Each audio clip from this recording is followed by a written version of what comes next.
బిల్లులన్నీ pending. గత ప్రభుత్వం నుంచి క్లియర్ కాని బకాయిలట. All bills pending. సో ఇది ఎవరికో కాంట్రాక్టర్కో ఇంకొకరికో ఇచ్చే బిల్లులు కావు, ప్రజలకి రావాల్సినటువంటి బిల్లులు అన్నమాట ఇవన్నీ. అంటే ప్రజలకి నష్టం చేస్తాయి ఒకవేళ ఈ బిల్లులు ఇంకా పెండింగ్లో ఉంటే. నష్టం జరుగుతూనే ఉంది ఆల్రెడీ. విద్యార్థులకు 5 సంవత్సరాలుగా ఫీజులు స్కాలర్షిప్లు పెండింగ్లో ఉన్నాయట. ఎన్ని ఇయర్స్ అండి? 5 ఇయర్స్గా, 5 సంవత్సరాలుగా 6,000 కోట్లకు చేరిన ఫీజు రియంబర్స్మెంట్. మరి ఏం చేసిండండి కేసీఆర్?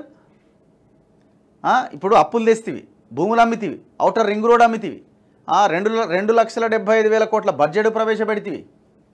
యావరేజ్గా దాదాపు 25 లక్షల కోట్లు దగ్గర అటు ఇటు అన్ని లెక్కలేసినా కూడా ఆ పైనే, ఇంకా తక్కువైతే కాదు. ఎందుకంటే 10 సంవత్సరాల బడ్జెట్ యావరేజ్గా 1,50,000 కోట్ల రూపాయల వేసుకున్నా, 1,50,000 కోట్లు వేసుకున్నా మీకు అదే అవుతుంది కదా, దాదాపు 15,000 కోట్లు, 15 లక్షల కోట్లు. తెచ్చిన అప్పుల సంగతి అదో 7 లక్షల కోట్లు, 22 లక్షలు ఆయన. అమ్మిన భూములు, అమ్మిన ఔటర్ రింగ్ రోడ్డు. ఈ లెక్కన చూసుకుంటూ పోతే మరి ఏం చేసినట్టు నువ్వు? ఫీజు రియంబర్స్మెంట్ బకాయిలు దాదాపు 6,000 కోట్లు పెండింగ్ పెట్టి పోయిండి, అవతల పడ్డాడు. మళ్ళీ ఖజానాలు ఏమన్నా ఉందా అంటే మళ్ళీ మైనస్ అది కూడా. వైద్య ఆరోగ్య శాఖ బిల్లుల బకాయి 3,000 కోట్లు. చూసుకోరు ఎట్లుందో. అంటే విద్య లేదు, వైద్యము లేదు. పోనీ గవర్నమెంట్ స్కూల్ ఏమైనా స్ట్రెంథన్ చేసినావా ఈ బిల్లులు ఇవ్వకుండా? అసలు దానికి అతిగతి లేదు. 5-6 వేల స్కూలు మూతేసినావు. సర్కారు దవాఖానాల మందులకు కూడా చెల్లింపులు శూన్యం. అంటే గవర్నమెంట్ హాస్పిటల్లో ఇచ్చే మందులు, వాటికి సంబంధించిన చెల్లింపులు కూడా జీరో. ఉద్యోగుల సప్లిమెంటరీ బిల్లులకు 4,000 కోట్లు కావాలన్నట్టు. ఇంకా ఖజానాలో సొమ్ము లేక క్లియర్ చేయని సర్కార్. ఒక్కో నెలలో మైనస్లోకి జారుకుంటున్న ఖజానా. అప్పుల అసలు, వడ్డీలు, వేతనాల భారమే ఎక్కువ. ఇప్పటికే దాదాపు 25,000 కోట్ల రూపాయలు కేసీఆర్ తెచ్చిన అప్పులు, కిస్తీలు, అసలుకే కట్టిరట. వడ్డీ అసలు కలిపిన కిస్తీకి కట్టిరు దాదాపు 25,000 కోట్ల రూపాయలు.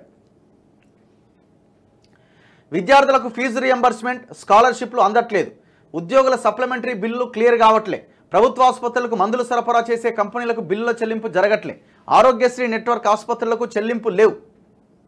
ఈ ఆరోగ్యశ్రీ గురించి ఎంత తక్కువ మాట్లాడుకుంటే అంత మంచిది.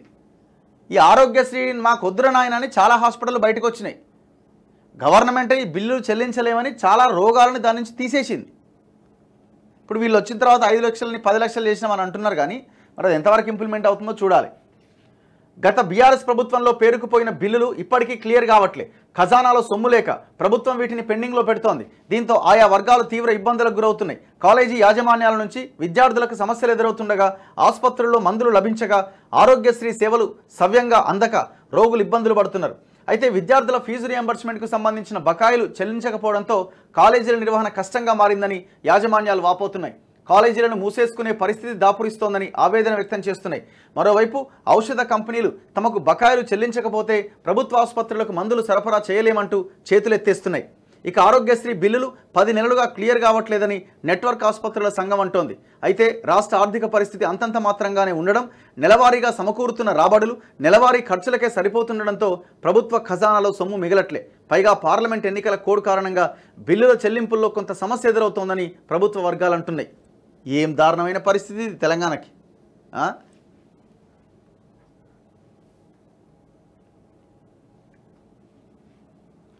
పారిశ్రామిక ప్రగతి కొత్త పుంతలు. 6 విధానాలపై కసరత్తు. బీఆర్ఎస్ హయాంలో 3,736 కోట్ల బకాయిలు పెట్టిండట.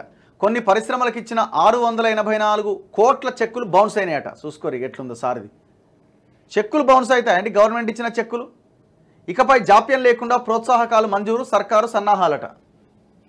మళ్ళీ మేము ఎన్నో చేసినామట. ఈయన అన్నీ చేసినట్టు కానీ చేసింది చెప్పుకోలేక ఓడిపోయిందట. ఈయనట చేసిందట చెప్పుకోలేక ఓడిపోయినట్టు. ఇంక ఇదంతా జనం అర్థం చేసుకుంటే నీకు 39 కాదు 9 రావాలా సీట్లు. అసలు ఏం హెల్త్ లేదు, ఎడ్యుకేషన్ లేదు, ఇక కథమే. ఇంకేముంది రాష్ట్రం? శ్మశానమే. శ్మశానం చేసి అవతల పడ్డాడు. ప్రశాంతంగా ఉన్నారు. వాళ్ళకేం పోయింది? సంపదని మొత్తం దిగమింగి దోపిడీ చేసి వాళ్ళు అనుకున్న వాళ్ళకి అంతా కట్టబెట్టి చాలా దర్జాగా ప్రశాంతంగా బతుకుతున్నారు వాళ్ళు. ఇప్పుడు ఆ తిన్నదంతా అరిగించుకోవడానికి తిరగాల్సిందే వీళ్ళు, అంతకుమించి ఏం లేదు ఎలక్షన్లలో.